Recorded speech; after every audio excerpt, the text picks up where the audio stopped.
Good evening, all, and welcome to Kal-bardr's Corner as we continue our walk down this road to retention. I am Baron Kal-bardr Gellir, Commander of the Meridian Cross, Commander of the Argent Comet, Commander of the Pilgrim Star, Commander of the Palmer's Lantern, Defender of the West, and Reaper. Coming to you live from the Shire of... Where are we? Which Shire are we in currently, Your Majesty? Bordergate. Bordergate, the Shire of Bordergate, here in the beautiful Kingdom of Avacal. It's a little chilly, a little smoky, but it's amazingly beautiful. The lights in the sky last night made me excited. Now, obviously, I am not Baroness Rahmut. Her Excellency has let me take over this week because we have some very special guests. Today, I'm joined live here in person, and yes, they've got legs. I can see them with the Sovereign and Consort of Avacal, King Gunther and Queen Eyoddi.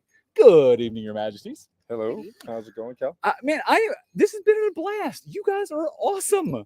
Like, I've heard tales of Avacal generosity, but I did not believe it until I got here.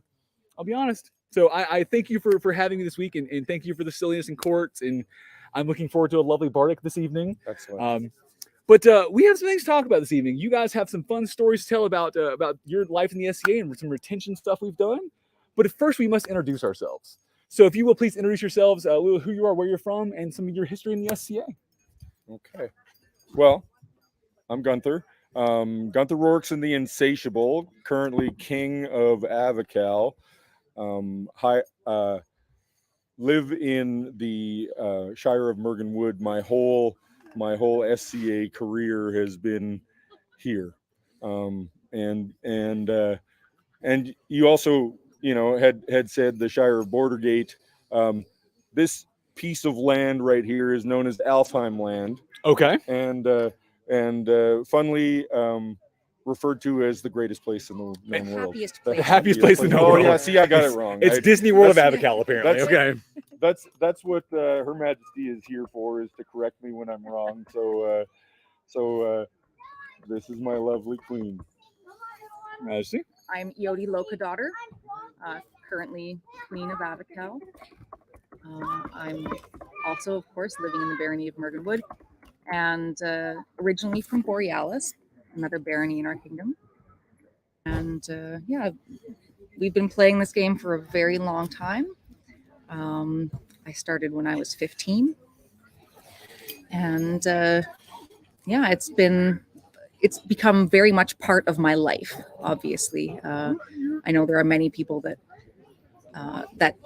feel the same way about the society, that it's they couldn't imagine their life without it. It is much of their life as well. So it's definitely more than a hobby and becomes a lifestyle. It really does, yeah. So this is your which reign is this for you? I mean, how many times have you sat these thrones, or thrones previous to these at least? There's a lot of ways of counting that. Right. Yeah. That's complicated. This is our first reign as King and Queen of Avacal. Okay. And we've tried a few times. Mm-hmm. We were in the finals 4 times before being lucky enough to win. We reigned Avacal before, when it was a principality. Sure. Together once, probably 18 years ago. Yeah. She counts. She's got this. Yeah. And I reigned Avacal 3 other times in my history. Once I was the 4th prince of the Principality of Avacal, back when rocks were soft. Right. Well, you also mentioned earlier that you were also the last prince of Avacal. Right? And I was the last prince of the Principality of Avacal as well. Which I think, and it's not always great to be the last of something, but that's a neat one to sort of have on your hat. I did that. I was the last one to do that. Yes. That's kind of cool.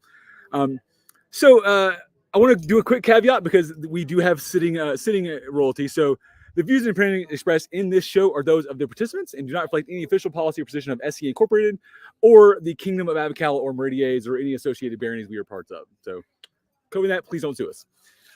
Just going to get that out of the way now.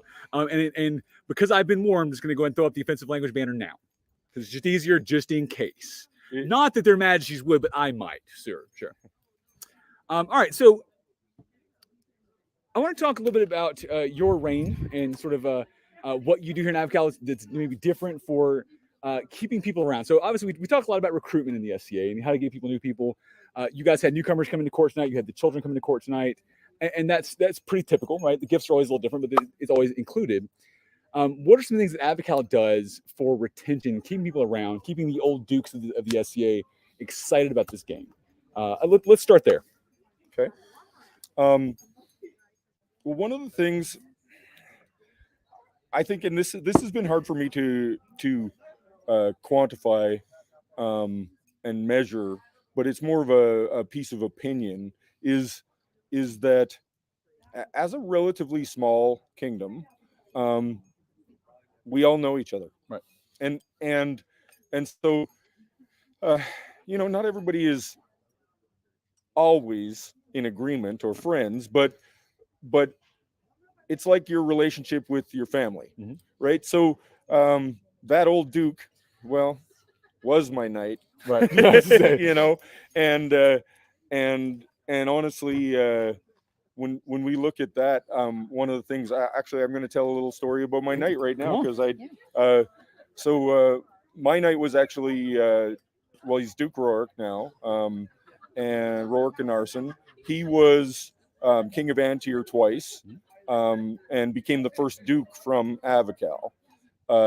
But he's a Duke of Antir. Right. He's the Duke that once had a piece of pizza delivered into a battle in Pinzik, right? I heard that story earlier. Okay. Okay. And then Rorick was the first prince of the Principality of Avacal as well.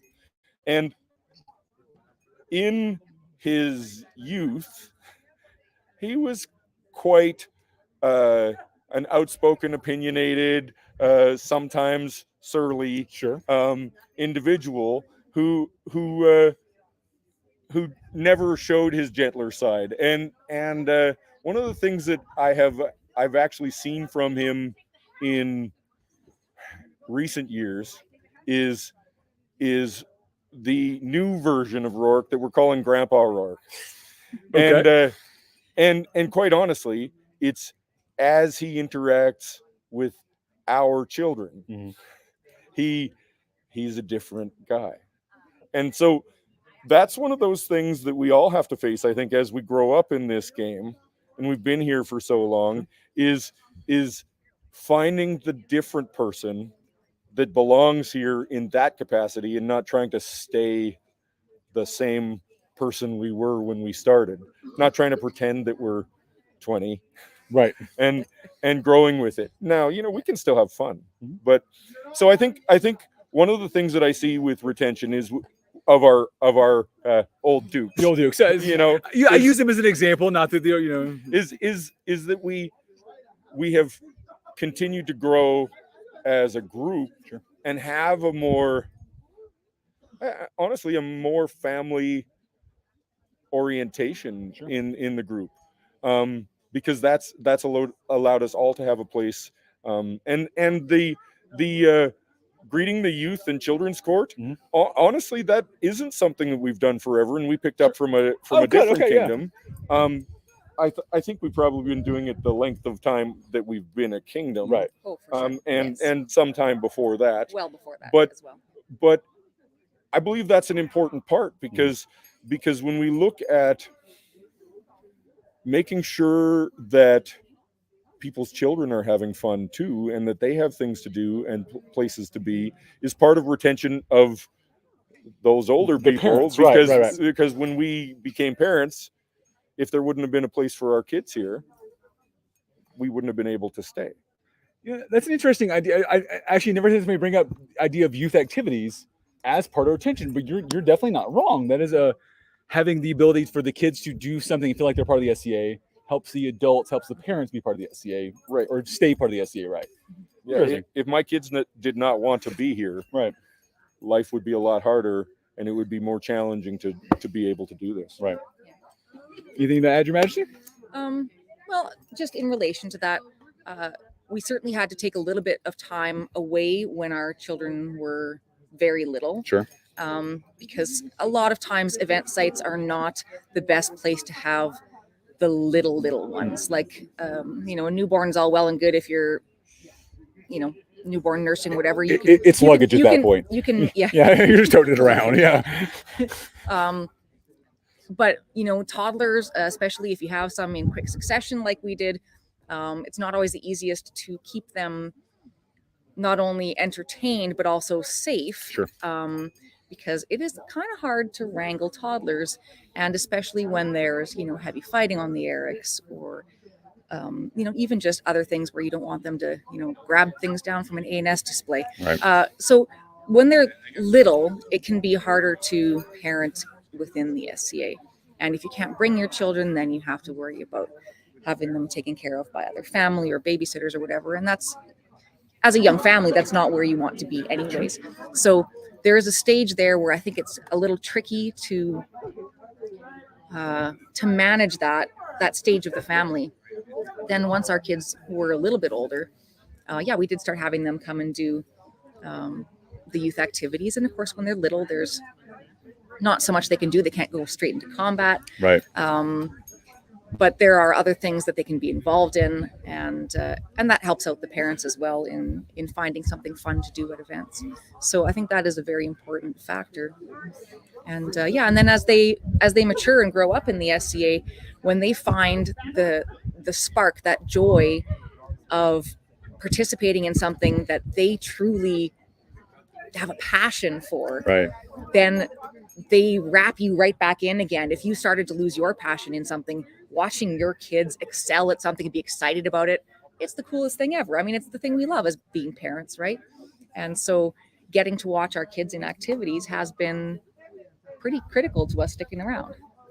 Well, and like to add to what Her Majesty has said, the transitioning through the stages is very important too for families. Right. Because families go through changes and stages, and there's going to be a point in time where you can't make your kids come. I actually I'm happy right now. Our children have just they're all considering making the change to armored combat from youth combat, because my kids are big, and they I'm not surprised. they frankly. were feeling in youth combat, they were feeling that they had kind of outgrown youth combat, but yet weren't ready for armored combat, and so we weren't sure where that was going to go. And there's been a couple of years where they weren't doing youth combat yet, and I wasn't sure they were going to stick. Sure. And during this last year, they've all expressed an interest in doing armored combat and starting to do practices and things like that. So that's something that we tried not to force on them. Sure. because I've seen that happen in the other direction, and when it's being forced, it can actually chase them away. Right. Which you lose the kids, and you lose the adults, and yes. So on and so forth. Yeah. And so that transition, I think, is very important, and it's important for families as we grow. And that's when we start here, when we're young, we don't necessarily have families, right? But as we grow, a lot of people end up with families. And so I think that was a big thing that our kingdom has done, the recognition that we couldn't just be a bunch of young people having fun, right? And we could still have fun, but we also had to have family, right? And you can't see it. It's that way off camera, but in my field of vision right now, we actually have a playground on this site that is specifically built for that reason. Now, it isn't a supervised playground. We don't pay for daycare or anything like that. It would be wonderful if we had that kind of the resources to do that. So parents are still responsible for their children, but that the children have a place that they can go and be kids. I remember all during the first court, hearing the children screaming back behind me, going, "Oh, that's," and none of y'all reacted. So I kept going, "Oh, they're gonna." No, nobody cares. Okay, cool. They're just being kids. They're just being kids. And I think that's amazing to have that as an idea. And that's something that, like I said, we've done shows about youth activities, but never considered that as part of retention. So thank you for that. That's a good idea. I want to talk about you guys specifically a little bit. And some of you've been in the SCA for a couple of years. We won't count that. Talk about a time where you've suffered from a need for, socialization or support, need for finding your interest, and how you felt empowered, how the SCA helped you feel empowered. So that you had that bad day. Tell me about that. Well, I have a bad place, not a bad day. Oh, sure. Okay? Yeah. And for me, it was the hardest point actually was transition to knighthood. Oh wow, okay. And All this right. is one of the things that I think that I warn peers now, because I had set a goal so high of attaining knighthood that I was sacrificing all sorts of things in my life, and well, to be fair, I'm a divorced guy, and my first marriage probably went the way of sacrificing my relationship to attend practices, to go to events, to fight in tournaments, and I wasn't there for my family. And so again, when we talk about family, there's a reason, is that if you don't attend to the needs of the people that you love, right, achieving the goal doesn't matter.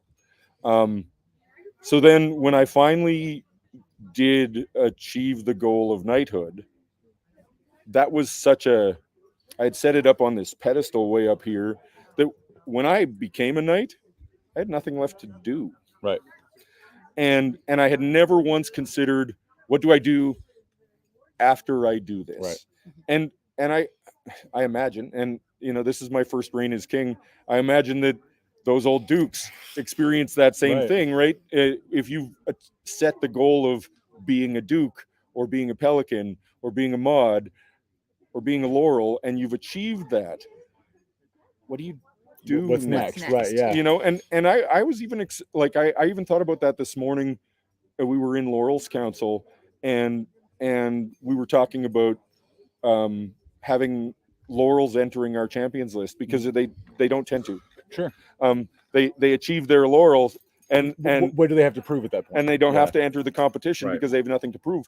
And when you're called a master of something, what do you have to prove anymore? Right. You're a master. Now, what most martial artists will teach you is that black belt is the first step, right, on learning. And I think if people realize that about the peerages as well, that peerages are just the first step, right, and they just open the door to actually be able to make change and affect the SCA in a greater way, and set those goals beyond that small goal of becoming a peer. And I say small with quotation marks, of course, right, because, yeah. But when we talk about long-term retention, they say the average retention of an SCA person is about 7 years. Correct. Yep. And I've been in this game for over 30. Right. And so if you average that out, it means we're losing people fast. Yeah. Early, yeah. On the front end. Yeah. And so if you make it past 7, you make it forever. And then people don't make it past 7, right, because they had set that goal, they got it, and they left, or they'd set that goal and they didn't get it, and they left because of that. Yeah, they gave up. And so there's a balance there too, because the goal has to be hard enough for it to be worthwhile, but it can't be exclusionary. It can't be unachievable, for anybody. Right. And that's a challenge. Like when it comes to combat, that's a big challenge. But honestly, when it comes to artistic talent, not everybody has artistic talent. Sure. And as a former art teacher, I would say everybody has the capability of improving their artistic skill, just like everybody has the capability of improving their skill at combat. Sure. But not everybody is actually created equal. Right. And that's, when we look at it, we still have to create spaces where, even despite our differences, there is room to grow, excel, achieve. And then once you achieve the first step, how do you achieve past that? Right. I was so close to quitting when I got knighted. I'd injured myself pretty bad chasing the belt, and I was wearing myself out pretty hard, and I was fighting through injuries.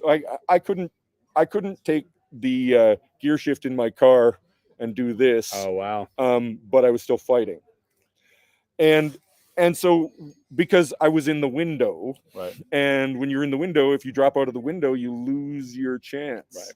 And so I fought through that, and then when I got it, I'm like, well, I can't fight anymore. Right. Now that was a long time ago, so I figured it out. Right. But those injuries had just about lost me. Right. And so if we think about retention too, that's teaching people how to do this game safely. Right. Right. So Teaching- we don't wreck ourselves. So we don't Yeah, wreck yeah. ourselves. It's okay to bow out of the tournament if you're hurting yourself. It's okay to not go to the event if you have a life thing happening, right? And honestly, I think we have a tendency to glorify the injuries too. You know, the stories of me. I was look just at this bruise I got. well, kind of and I thing, was just proud when I was talking about how I was fighting through that pain. And so yes, I made it to knighthood because I fought through the pain, but I just about wasn't in the SCA anymore because I'd fought through the pain and I'd wrecked stuff. And so it was really close. And it took me a while to consider what would I do if I wasn't going to fight again. And then it took me a while to figure out how to continue to fight and grow and get better beyond that too. So excellent. That's yeah. Wow. I'm just. I want to bring a comment up on the screen real quick from Master Azlak from Artemisia. Becoming a peer, if you aren't careful, you'll burn out even if you didn't think it was possible. So I think that's what you're talking about there, and you're right. I think Azlak was made a double peer back or just after COVID. Super good friend of mine, but I've seen him having some similar struggles of the what now? What do I do? And he was double peered actually. Right. So at the same time, he got Laurel Pelican same interesting. day. Okay. Wow. Basically, according to the Artemisian court that day, the peers were fighting over him. And he's an amazing guy. But basically, his event sorting is his magic. He's a magic world because that's a thing, right? Cool. Super good guy. But I've seen him having the struggle of, okay, what do I do now? How do I keep going? Yeah. And it's so I hear that I'm like, that's interesting. So I sit there looking at myself of like, I'm not a peer, and I'm in that whatever. And I think that's how I'm approaching it. Right? It'll happen. Whatever. I'm gonna keep having fun because I'm having fun now. You put a white belt on me or put a pelican on me, I'm going to keep having fun, right? Yeah. So that's how I approach it. But that's interesting because I'm not striving to attain, and that's something I think maybe different with the knighthood than it is with other peers, maybe because the path I think is a little more obvious, maybe like it's you know what to do to get there. It's more delineated, right? Yeah. Gunther's like, man, maybe not Cal, but okay. I don't disagree. Yeah. Entirely. Sure, you know, the as a non-peer, I'm saying everybody's path to peerage is different. That I know for a fact. Right. And sometimes peers happen quite quickly. Sure. And sometimes they take 26 years. Right. Now I was like I think it was 6 or 7 years to get knighted. But that's right at that time, right? Like if you look at that average age, I came out, I fought really hard, I did really well, I had some natural ability, I got squired to a person that had some influence, and also took me traveling all over the place, which helps. And I had all these opportunities, and so I made it fast. Right. One of my squires got knighted 23. I think it was. I think it was. You know, I have many statistics in my brain. That is not one of them. So many years after, and an equally talented individual, right?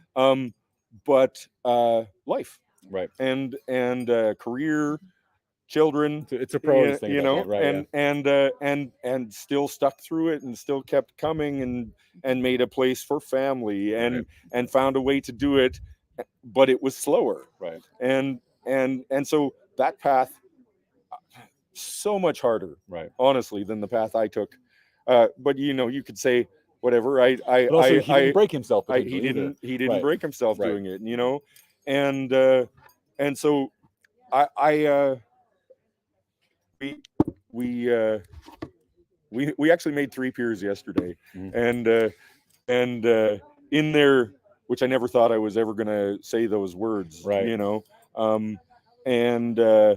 and when we did that, in each of their vigils, that was the question I asked. Well, I asked them 2 questions. I asked, what was the hardest question you've been asked so far? Which is always a fun one, yeah. You know, and actually it was quite surprising. A couple of them said, nobody's asked me any questions. They've just been telling me things. See, that's actually, so that's common for us, is usually it's questions. So I go in with a question, and say, okay, you're a Laurel. I'm starting on my Scrabble path. What's your advice for me? And they go, oh, I always love watching the shock face when they're used to getting advice all day. Yeah. So yeah, that's common for me. So it's interesting you're used to questions. Yeah. And so I had asked that question, and then the next question I asked is, so, assuming that you're still going through this with this tomorrow and nobody scared you away, what are you going to change in your game now that you don't have this to pursue? And how are you going to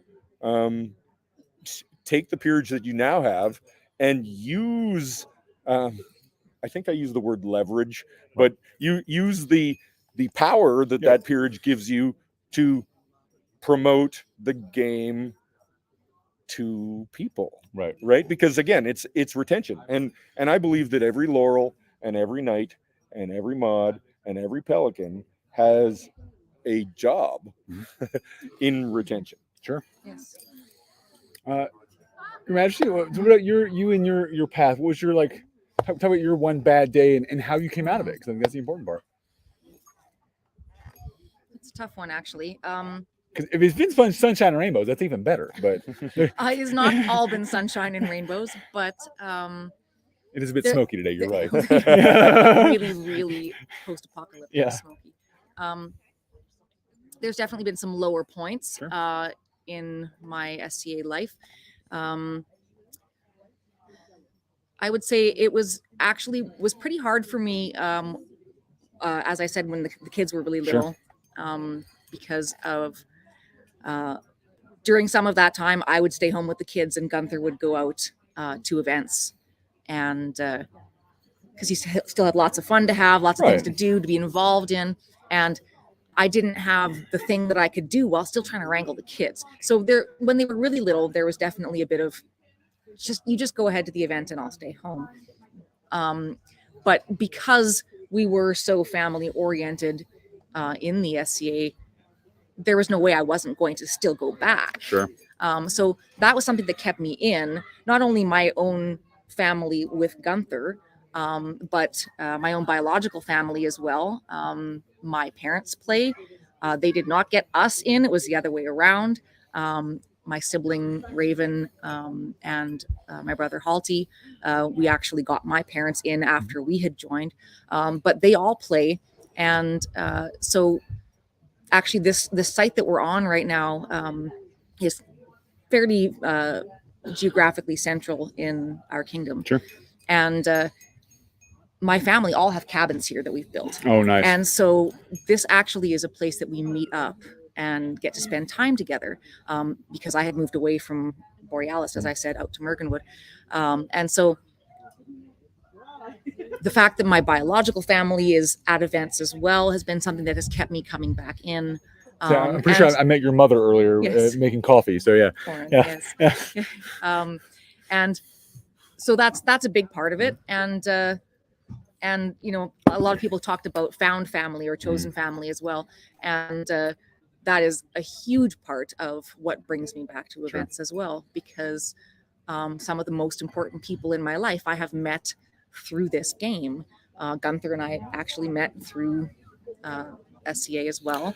Over there. Oh, right over there. Over in the bushes over there during a bush battle. It was a bush battle. We met during a bush battle. Wow.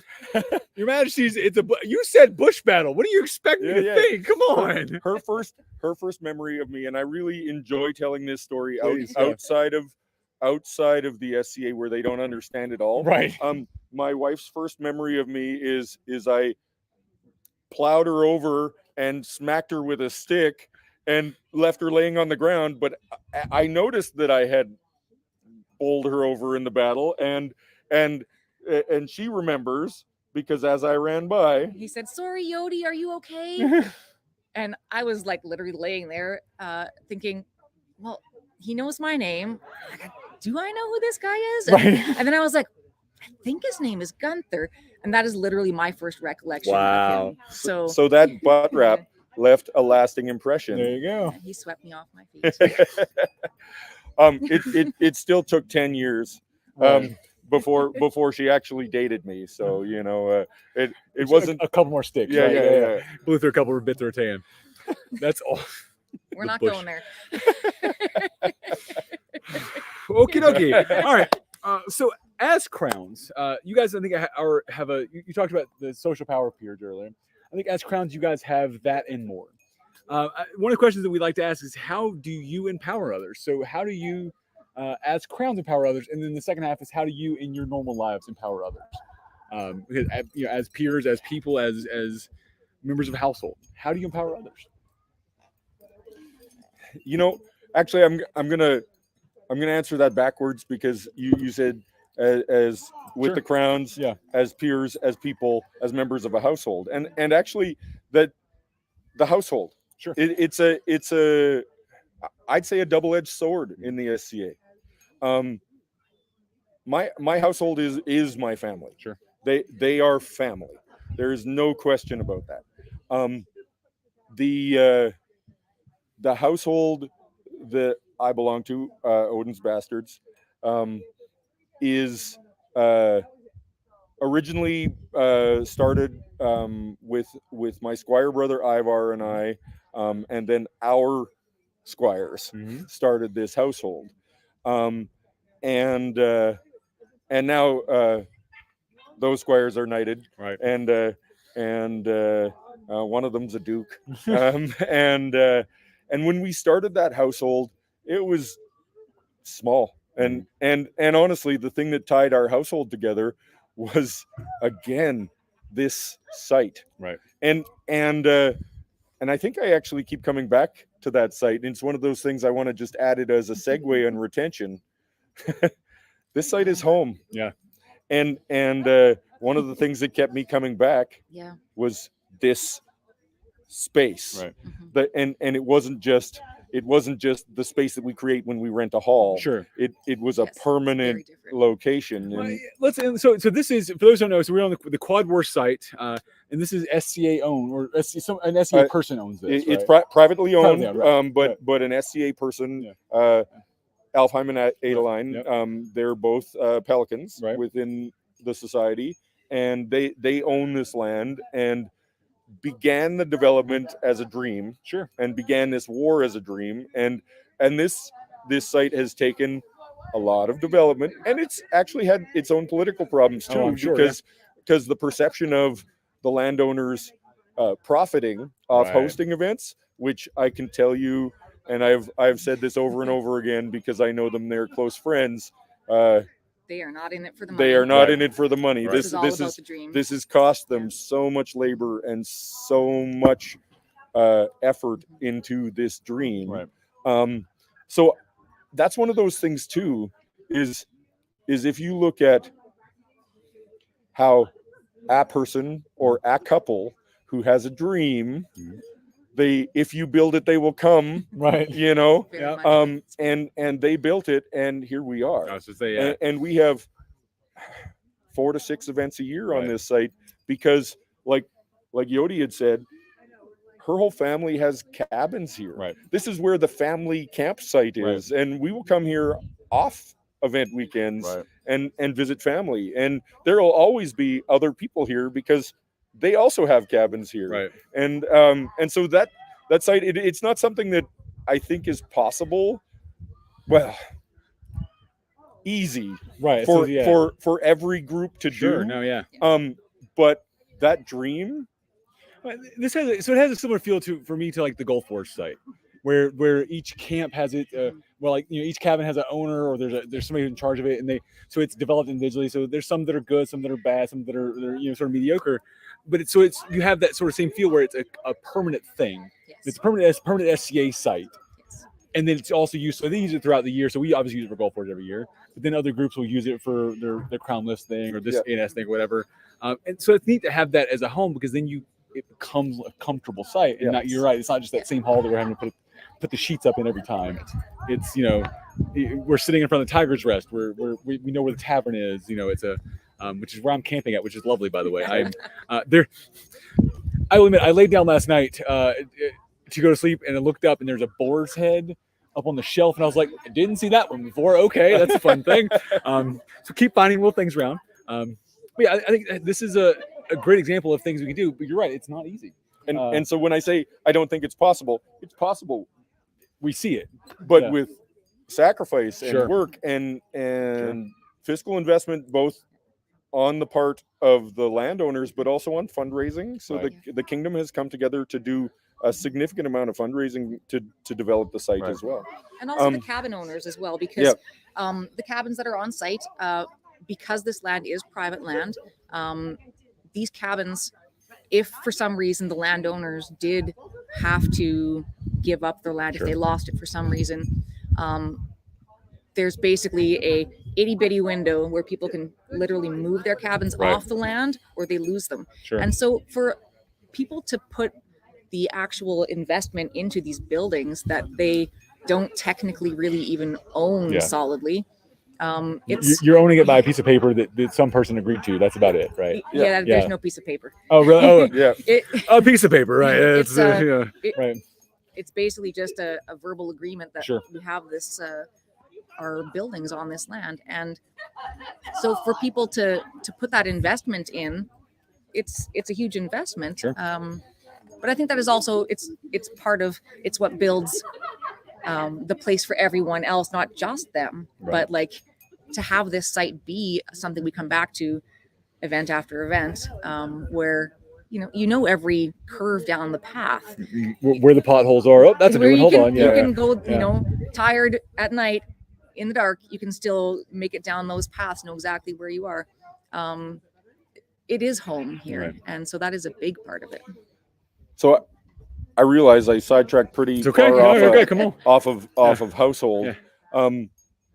The concept of household, when we started the household, we had no real expectations of where it went. It was a couple of knights, their squires, and their inspirations. Sure. And that was what the household was. And so we formed based on combat allegiances. Right.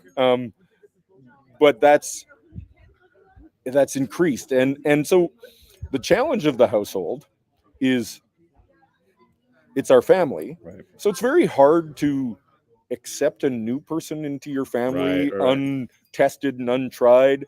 And so we had kept it, if you were a squire of one of the knights, and then the squires started to get knighted. Some of them stayed in the household, some of them left. And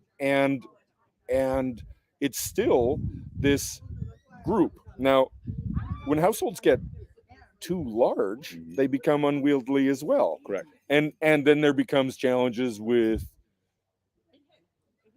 breaking down relationships within a household, and how does that affect retention? Does somebody, lose the household in the divorce, Right. So to speak, right? And then there's I mentioned the other side of it. People want to be in our household. So I've heard at least one person who has been trying to find loopholes to get into the bastards. I've heard tales of that. Yes. And so when we look at that, you want to be welcoming, Sure. and you want to, but also it's my family that I've chosen, and I get to choose them. And then there's also the other side of it where it's like, well, they belong in this household, but they're not a squire of one of the knights, and they don't even fight. So how can they be a squire? And stuff like that. When, like you said, when you're looking for loopholes, maybe if we do this, what about this? And also, like, we've even been told, at demos, don't talk about households. Right. It scares off the mundanes, right? It sounds too culty, right? And which the SCA does occasionally, admittedly, yeah. And but yet I think it's one of the most important things that ever happened to me in my long-term retention in this game. Sure. Because it's the place I belong within the place I belong. Sure. Right now I have a peerage I belong to. I have a fighting community. I started fighting fencing as well. Oh, very nice. And that was actually a good boost for me too, because I got a new community, and that was exciting. Right. And it was amazing to me when I started fencing that how many people I didn't know yet who are my friends now. Right. And just stepping out of that comfort zone of the list field Mhm. and trying something different. And I realized it was just onto another list field. Right, it's just a slightly, it's just 10 feet to the left, but yeah. You know, Yeah. but trying something different gave me a new breath of energy. Right. Which, and I would guess, as a knight stepping on the field with the rapier fighters who have had their own struggles, I would guess it was empowering for them as well. Seeing someone now their crown, especially out there supporting them, I think is important. Majesty, I see thinking thoughts happening over there. What I'm thinking right now is that we aren't really answering the question that you asked because we really sidetracked. That's Because okay. You were asking about empowering others. Empowering others. See, And I brought it back. I'm good at this game. Yeah. We are a little bit ADD. Right. So, yeah, I'm not sure that I have an answer to that specifically, but yeah, we certainly try to empower others. You had mentioned, both in the SCA and, just as a person or whatever, as part of your household, whatever. One of the ways that we do try to empower others is we are pretty big into inclusivity, and we want to make sure that there's a comfort place for people from all different walks of life, and so that is a way that we do try to support. We do a lot of pride colors and things like that. I've seen a handful of rainbows around. It's nice. I'm sad that I'm not wearing any of my rainbow stuff right now, but it was a little bit of didn't have the right stuff for court, so I apologize that I'm not all decked out right now. But yeah, we try to work on our inclusivity and to work with people that have for ease of access in terms of people with disabilities, especially when it comes to a site like this. We do try to make things more accessible, and I think those are all very important things to look into for every group and for every location. So I know that's an area we can still grow further. Sure, always. Yeah, that's actually when we talk about inclusivity, the to me it was hugely the reverence. Yeah. Yes. They're so majestic around here. The reverence is really yep. So when we look at inclusivity, and that's I was actually just talking to a member of the populace because she was commenting on the last court I had on this site. I bawled. Right. I cried. I was talking about family. Sure. And belonging. And when I think back to the person I was pre-SCA, sure. I was a shy person who didn't know how to talk to people. I don't believe that, frankly. I don't. I mean, I get it, but I don't believe you. And at school I would sit in the back of the classroom and I was a nerd. Well, shocking. An SCA person was a nerd. I know, right? Yeah. And yeah, I did sports. I was athletic, but it was track and field, and I was a hammer thrower and a shot putter. I wasn't like a fast guy, and I wasn't like captain of the football team. It was track and field, but you were the field guy. Yeah, I feel your pain, brother. I do. And so even in sports, I was a nerd. Right. I remember I actually had to share my grade 12 boys sports award with a guy who was on the volleyball team. And he never went anywhere with anything with volleyball. He was just on the team. Right. Where I was a national track and field athlete, but I didn't win the award. I had to share it. Right. Because I wasn't popular. Right. And so I came to the SCA, and I was still that guy. And so the persona, actually, Gunther, at the start, Gunther and Damon were two different people. Right. And Gunther had some latitude that I didn't give myself to be more brave. There's a mask there at that point. And I got to aspire to be a hero.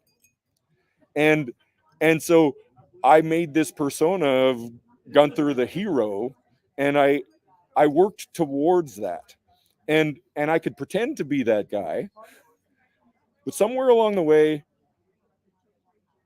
Gunther the hero and Damon the guy met, Right. and that is probably for me the magic about the SCA. Sure. Right? Is that it gave me a place where I got to be comfortable enough to try those things. And I see people that would never sing in front of people Mm-hmm. up singing in front of people. I see people who like, well, kids that are champions, Right. that are up in court, talking in court and learning to speak in front of an audience because they feel that safe. Right. So, and I'm gonna try not to cry, because I forgot my crying towel. Oh no. Anyways, the concept of feeling safe, to me, this is the place in the world where I have felt the most safe. Right. And so when I hear about people who come to the SCA and experience otherwise and don't feel safe here, at the start I used to be bewildered. I was like, how could you not think this was a safe place? This is the safest place in the world. But I've realized that actually comes from a place of privilege. Correct. Because I am, in fact, an old white guy. Yep. We are old big white dudes. So it's easy to be us, frankly. And yeah. so Yep. so and I'm, yes, I'm in a group of nerds, but I'm a jock in a group of nerds, right? And so I've had it easy. I've had it easy. Fitting in, even though in the real world fitting in was hard, fitting in here was easy. But it isn't easy for every single person that we see just because we happen to find an easy way in. And I think remembering that is an important thing for all of us. Right. Find a way to make it easy for a person to fit in. Right. I was talking to Member Your Populous. We are actually online currently. If you go doing a live interview right now. Live interviewing, it's fine. The problems of being in the Crown is, at events, especially when you're sitting public, is they are often in demand. So, yes, I like Master Radley comment. Creating safe space equals creating community, and that's right. So I was talking to Member Your Populous yesterday actually about that fact. Some years ago, he had an issue at Gulf Wars where he did not feel welcome because of the color of his skin. I actually know who you're talking about. And he and I talked, and that hurt me as someone who is from that area, general area, and on the Gulf Wars staff this year. That hurts me to hear, because that's my goal as well, is to create that safe space. So that's something that I hope to bring him back in a future year and make him feel welcome, because it may just be one, but it's one more. And I know I was talking to him about our experience at Gulf War, and he had said he was never going back, right? And now we went down to Gulf War this year. It was our first Gulf, and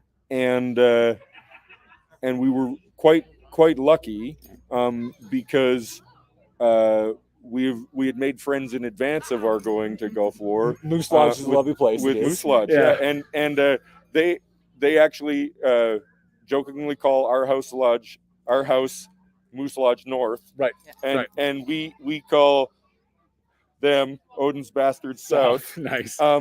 Because I actually think, and when you mentioned that the Gulf War site reminded you, or this site reminded you of Gulf War, the culture at the two events is not terribly different. Sure. Gulf War is bigger. It's a massive war. I mean, I've never been to Quad War, so I can't see it as Quad Wars, right? Yeah. So I can see how I could see very similar attitude, right? Yeah.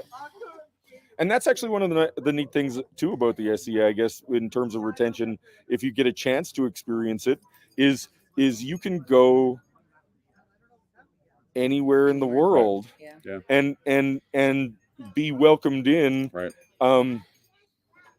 because you're a member of the SCA. Now, again, I have to recognize that There's comes some from my privilege place of privilege, especially now as a peer, and as a royal peer even more.